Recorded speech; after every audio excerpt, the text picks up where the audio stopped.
If you want to become an American citizen, you ought to learn to speak English. Or should you? Whose rights, immigrants or the natives? Next on Donahue from Miami.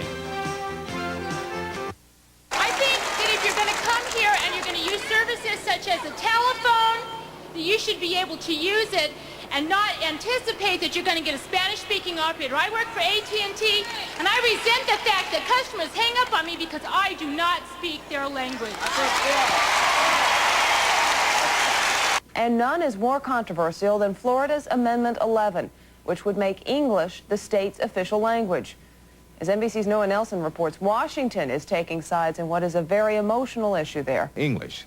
The U.S. Justice Department believes it violated federal voting rights laws. Opponents of the so-called English-only referendum believe the opinion gives legal weight to the argument that the referendum is basically anti-Hispanic. Departments getting involved in this case will have a favorable impact on the outcome because courts tend to defer to Justice Department interpretations of the voting rights law, and the Justice Department doesn't often get involved in lawsuits of this nature and lose. Raising this as an issue can only be racially divisive.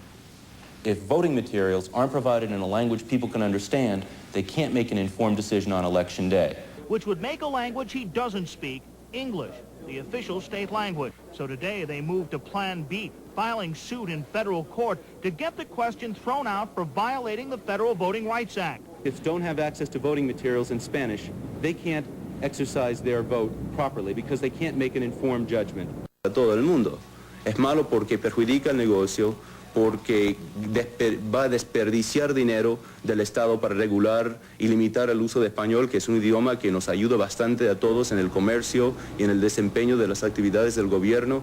Did you actually feel discriminated against by people who weren't born here and can't even speak the language? Why, we feel as though we are the foreigners in our own community.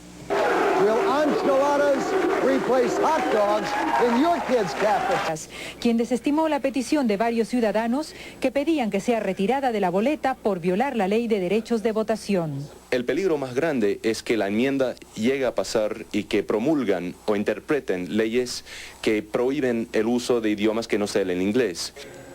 Pero no opinan lo mismo los promotores de la enmienda, el grupo Florida English, apoyado por el US English, cuyo fundador John Tanton diera mucho que hablar en los últimos días por sus expresiones abiertamente racistas. He joins us now live from downtown Miami with more. Rick, it looks like it's winning in a big way. Yeah, and it was some kind of reaction, Sally, just a little while ago, both sides, those for official English and those against official English, came together on the podium, and they talked about calling it what they would call, I guess, a truce.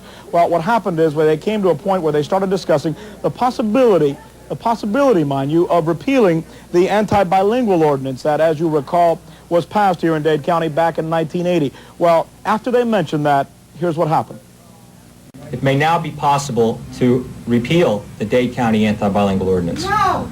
No, it certainly won't, I'll tell you that right now. Thank you. Thanks very much. Hey, no way, I'll tell you right now. If it's repealed, there's going to be goddamn World War III. Let me tell you, fellas. You called me a bigot. You called me a bigot and a racist and everything else. You know where you can go? You can go hell. Rick,